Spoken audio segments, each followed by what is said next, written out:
Y analyste ou Y journaliste.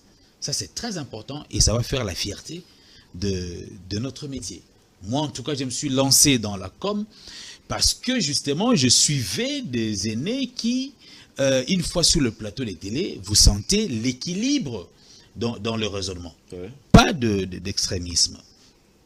Alors, dans un premier temps, j'aurais demandé à l'équipe de communication du président de la République d'adopter 2 attitudes, ou 3. 1, l'organisation. La communication doit être organisée. Est-ce qu'elles vont vous écouter d'abord? J'ai déjà dit, j'ai posé la base. J'ai dit, je parle pour apporter ma contribution à l'édifice. Donc, qu'ils écoutent ou pas. On va faire passer le message. Bon, s'il a le moyen de le faire. Hein. Je ne crois pas qu'il a le moyen plus que votre chaîne de télé. Allons-y. Il faut l'organisation de la communication. Et quand on dit l'organisation de la communication, ça signifie qu'il faut une structuration de la communication. Une fois de plus, je vais revenir sur l'armée par rapport à ces mots de structuration. Et il faut de moyens conséquents. Et à l'intérieur de la présidence, cette équipe de communication doit être écoutée. J'ose croire qu'on nomme pas les gens à ces postes pour leur donner seulement du boulot, mais pour qu'ils puissent proposer et qu'à la mesure du possible, on puisse les écouter. Le chef de l'État a nommé un conseil spécial en matière de communication, chose qui n'a jamais existé, en tout cas dans l'histoire politique de notre pays. À la présidence, on n'a jamais eu un conseil spécial en matière de sécurité, de communication. Ça veut tout simplement dire que le chef de l'État a accordé une importance capitale à la communication. Et donc, il faut de moyens conséquents. Alors, juste après la nomination du conseil spécial en matière de communication, la toute première, la grande sortie du président de la République, c'est sur ça, avec le jeune. Et je me pose la question sur l'adaptation du discours à l'auditoire. Les jeunes ont assez de préoccupations. Les chômages, la formation, l'entrepreneuriat. Il y a tant de chômage, des problèmes surtout auxquels les jeunes sont confrontés. Et les jeunes veulent attendre du premier d'entre nous, tous Congolais, les réponses que l'État réserve à ces problèmes-là. Donc, l'adaptation du discours du chef à son auditoire, j'ose croire qu'il ne l'aurait pas conduit à parler de l'armée sur les champs. À moins que le chef ait décidé dans sa stratégie de s'adresser, de lancer un message ou à la communauté internationale, ou à nos partenaires internationaux, ou à l'armée elle-même, un message précis. Mais je crois que le cadre n'était pas indiqué pour parler de l'armée. Ah oui. Parce que les jeunes ont assez de préoccupations. C'est pourquoi vous allez voir, même le chef de l'État ne s'est pas limité à dire... C'est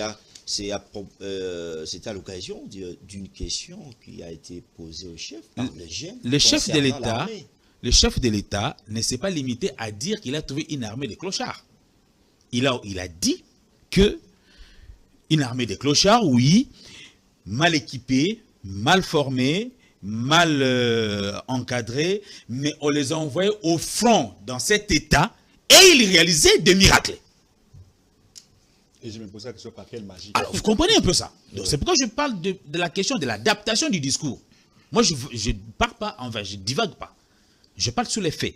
Le chef a dit qu'il a trouvé une armée de clochards, mal équipés, mal formés, tout ce qu'il a dit. Mais l'essentiel pour moi, c'est de signaler qu'ils étaient envoyés au front dans ces conditions difficiles. Et là, ils réalisaient des exploits. Donc, même si l'armée était clochardisée, mais sur le plan de la défense de notre territoire, le chef a lui-même reconnu que ces militaires-là, dans cet état, réalisaient de miracles. Maintenant, la question, pour revenir à aujourd'hui, comme a voulu Otchoudi, l'état actuel de nos militaires, qui sont supposément, enfin, même pas supposément, mais aujourd'hui, ils sont effectivement pris en charge par l'État parce que les conditions de vie des militaires ont sensiblement été améliorées. Ah bon? Ah oui. Maintenant, parce qu'il y a des témoignages, Delphin a parlé d'un général. Avec général. D'un lieutenant général Qui a lui-même fait un témoignage. Il a parlé d'un discours démagogique. Ok. J'ai à suivre. Ok, donc, c'est possible aussi qu'un militaire fasse Un la discours politique. très démagogique. J'ai la vidéo S'il vous d'ailleurs. plaît, s'il vous plaît. Alors maintenant, Écrivez. à l'heure actuelle, qu'on constate que la situation des militaires sur le plan social a sensiblement été améliorée, pourquoi assiste-t-on à de replis stratégiques sur le terrain? On va. Voilà. Non, attendez. Ça, c'est... Vous avez laissé assez de minutes à Ochoudi. Là, vous entrez déjà dans le sujet. Laissez-nous quand même. Non, mais le sujet, c'est autre chose. Oui.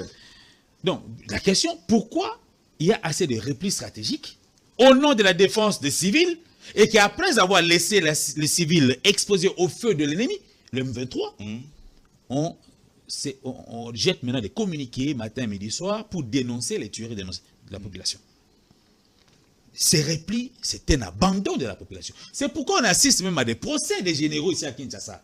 Ceux qui avaient abandonné, comment on appelle ça, Goma, Bukavu, et ainsi de suite. Ou Virage. Je suis sûr qu'on assistera aussi à des procès comme ça.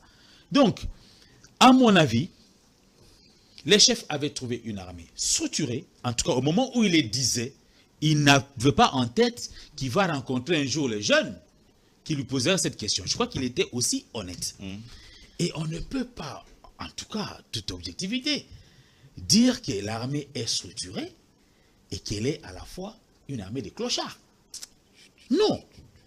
Sur le plan sémantique, ça ne marche pas. Je ne sais pas par quelle alchimie vous trouvez normal. Ça ne marche pas. Le président mais aujourd'hui, Oui. nous allons nous asseoir un peu dans le coin de Kinshasa, tout ça.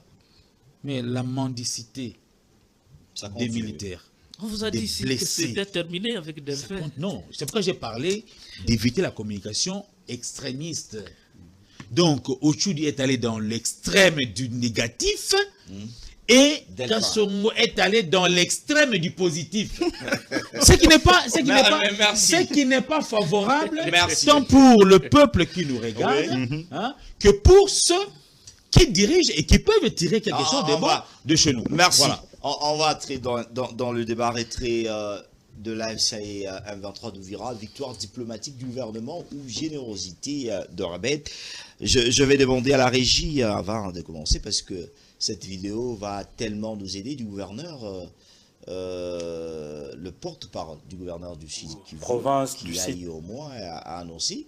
Si on peut nous balancer, on va sur ce qu'il déclare quand on a parlé de retrait. Bar 2025 concerne mise au point du gouvernement provincial du Sud Kivu sur les retraits de l'armée rwandaise et ses supplétifs de l'AFC M23 de la ville de Vira. Le gouvernement provincial du